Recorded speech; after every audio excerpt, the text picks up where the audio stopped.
Students, अब मैं तुम लोगों को बताने जा रहा हूँ सबसे पहले ये तीन टाइप की क्वांटिटीज़। ये तीसरी क्वांटिटी कहाँ से आई? फंडामेंटल क्वांटिटीज़ के बारे में तुम लोग पढ़ चुके हो। ये 7 फंडामेंटल क्वांटिटीज़ होती हैं।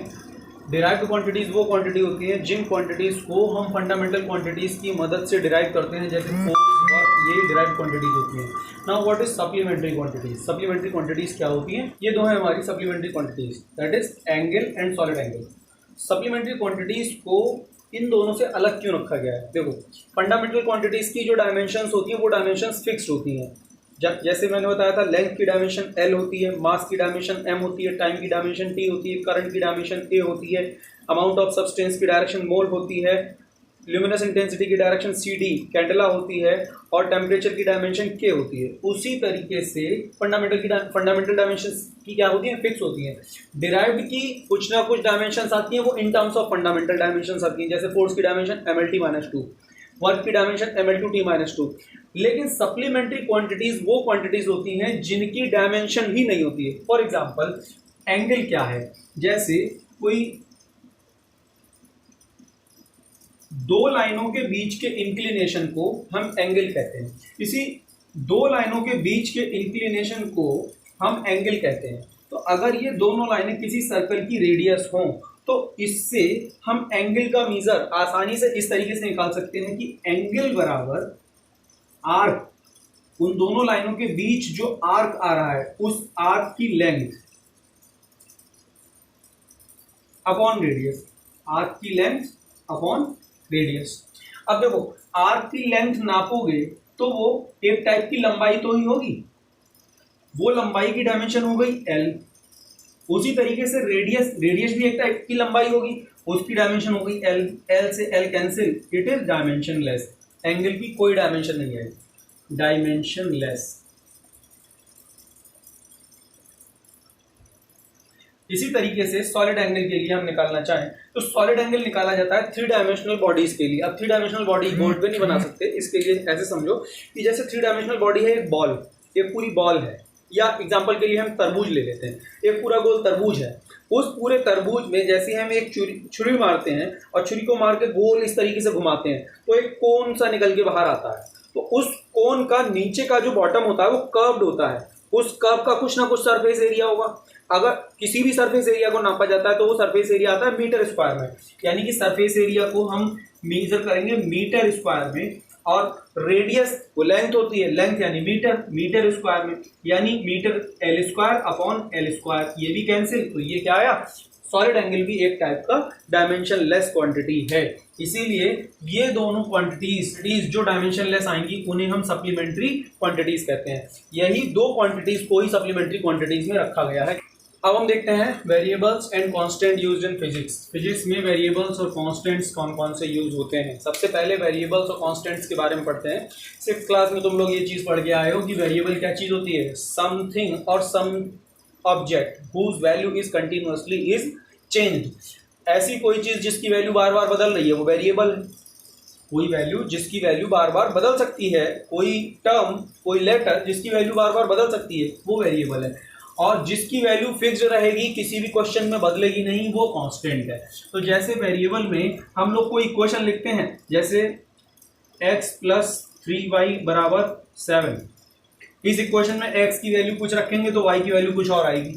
तो यहाँ पर x की वैल्यू कुछ रखोगे, y की वैल्यू कुछ और आएगी। तो x की वैल्यू तुम बार बार बदल के रखोगे, y की वैल्यू बार बार बदल के आएगी। तो x and y are here variables. तो जिनकी वैल्यू बदलती रहती हैं वो वेरिएबल्स होते हैं। अलग अलग प्रॉब्लम्स में, अलग अलग क्वेश्चंस में इनकी वैल्यू चेंज होगी। उसी तरीके से फिजिक्स में वेरिएबल कौन कौन से होते हैं जिनकी वैल्यूज बार बार बदलती हैं। फिजिक्स में वेरिएबल जैसे फोर्स है, फोर्स की वैल्यू हर अलग अलग क्वेश्चन में अलग अलग आएगी। किसी में 10 न्यूटन आएगी, किसी में 50 न्यूटन आएगी, किसी में 100 न्यूटन आएगी। तो फोर्स एक टाइप का वेरिएबल है, ठीक है। इसी तरीके से अब कांस्टेंट देखते हैं। कांस्टेंट वो होते हैं जिनकी वैल्यू एक क्वेश्चन में अगर जो रखी है तो वो अगले क्वेश्चन में भी वही होगी। जैसे 3 की वैल्यू इस क्वेश्चन में 3 है तो वो किसी भी दूसरी जगह पे अगर 3 आएगा तो उसकी वैल्यू 3 ही होगी। तो कांस्टेंट्स की वैल्यू क्वेश्चन बाय क्वेश्चन बदलती नहीं है। इसी तरीके से जैसे πr² है, तुम कोई भी क्वेश्चन सर्कल के एरिया को निकालने के लिए सॉल्व करते हो तो उसमें पाई की वैल्यू हमेशा 3.14 रखते हो, तो ये वैल्यू बदलती नहीं है। हम कहेंगे पाई क्या है? Pi is a constant. तो ऐसे फिजिक्स में इसी टाइप, फिजिक्स में भी पाई की वैल्यू होती है, फिजिक्स में भी यही कांस्टेंट्स होते हैं। तो फिजिक्स में इसी तरीके से कई सारे कांस्टेंट्स भी होते हैं। एक कांस्टेंट मैंने आज होमवर्क में दिया भी था, that is gravitational constant capital G. Capital G, इसकी वैल्यू तुम लोगों ने 9th में पढ़ी थी। इसकी वैल्यू होती है 6.67 into 10 to the power -11 newton metre square पर kilogram square, newton metre square पर किलोग्राम स्क्वायर। ठीक है, तो ये जो कांस्टेंट है इसकी वैल्यू बदलेगी नहीं। तो ये कांस्टेंट कौन सा कांस्टेंट हो जाएगा? फिजिकल कांस्टेंट, फिजिक्स में यूज होने वाला कांस्टेंट है। मैथ में भी यूज करेंगे, लेकिन फिजिक्स में अभी हम इस टाइप के कांस्टेंट्स के बारे में पढ़ेंगे। ये कांस्टेंट है जिसकी वैल्यू बदलती नहीं है, लेकिन जो वेरिएबल्स होते हैं इनकी वैल्यू बार बार बदलती है। अब हम देखते हैं कि कांस्टेंट्स और वेरिएबल, अब हम देखते हैं कि फिजिक्स में डायमेंशनल वेरिएबल्स कौन कौन से होते हैं। अभी मैंने बताया फोर्स एक ऐसा वेरिएबल है जिसकी वैल्यू हर क्वेश्चन में अलग अलग होती है, अलग अलग बदलती रहती है, और इसकी डायमेंशन भी होती है MLT-2। तो ये क्या है? एक डायमेंशनल वेरिएबल है। फोर्स एक एग्जांपल है डायमेंशनल वेरिएबल का। ऐसी प्रेशर भी हो सकता है, ऐसी वर्क भी हो सकता है। ठीक है, इसी तरीके से डायमेंशन लेस वेरिएबल, ऐसे फिजिक्स में कौन से वेरिएबल्स होते हैं जिनकी डायमेंशंस नहीं होती हैं। तो एग्जांपल के लिए हम डायमेंशन लेस वेरिएबल ले सकते हैं, जैसे अभी हमने पढ़ा एंगल। भाई एंगल की वैल्यू हर क्वेश्चन में अलग अलग आएगी, आंसर एंगल के अलग अलग आएंगे, लेकिन एंगल की डायमेंशन कभी कुछ नहीं आएगी। ठीक है, इसी तरीके से एक होता है refractive index.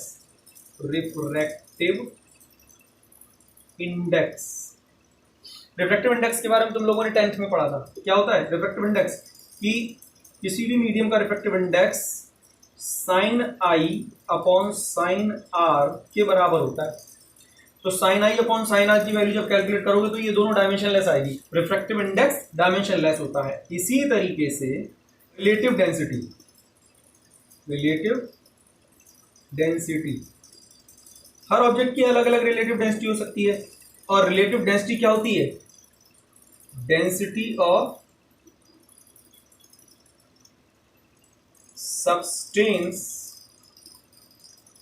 Upon density of water.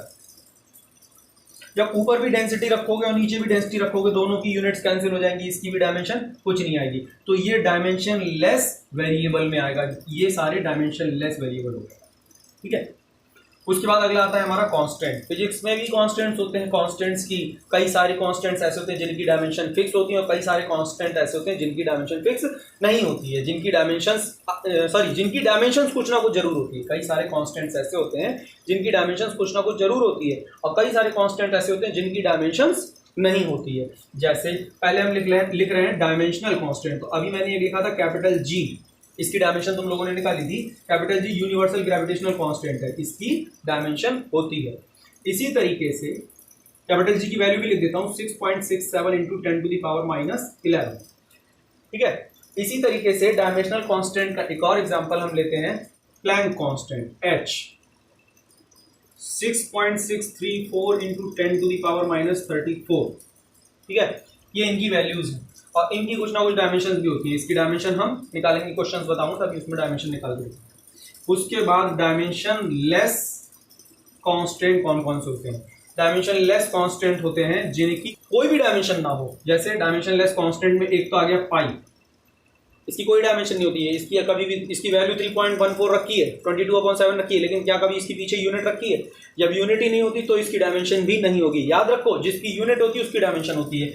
जी की यूनिट लिख सकते हो न्यूटन मीटर स्क्वायर पर किलोग्राम स्क्वायर। एच की यूनिट लिख सकते हो जूल सेकेंड। एच की यूनिट लिख सकते हैं जूल सेकेंड। ठीक है, उसके बाद डायमेंशन लेस कांस्टेंट्स जो होते हैं जैसे पाई, इसकी कोई यूनिट नहीं होती तो इसकी कोई डायमेंशन भी नहीं होती। एक्सपोनेंशियल ई, ये भी डायमेंशन लेस होता है, इसकी भी वैल्यू फिक्स होती है, लेकिन इसकी कोई डायमेंशन नहीं होती। मैथमेटिकल कांस्टेंट है, इसे फिजिक्स में भी यूज करते हैं। तो ये हमारे 4 टाइप के दो वेरिएबल और 2 कांस्टेंट हो गए। Dimensional variable force pressure work type के, dimensionless variable angle refractive index relative density type के, डायमेंशनल कांस्टेंट जी एच ये टाइप के, और डायमेंशन लेस कांस्टेंट पाई और ई टाइप के, ठीक है।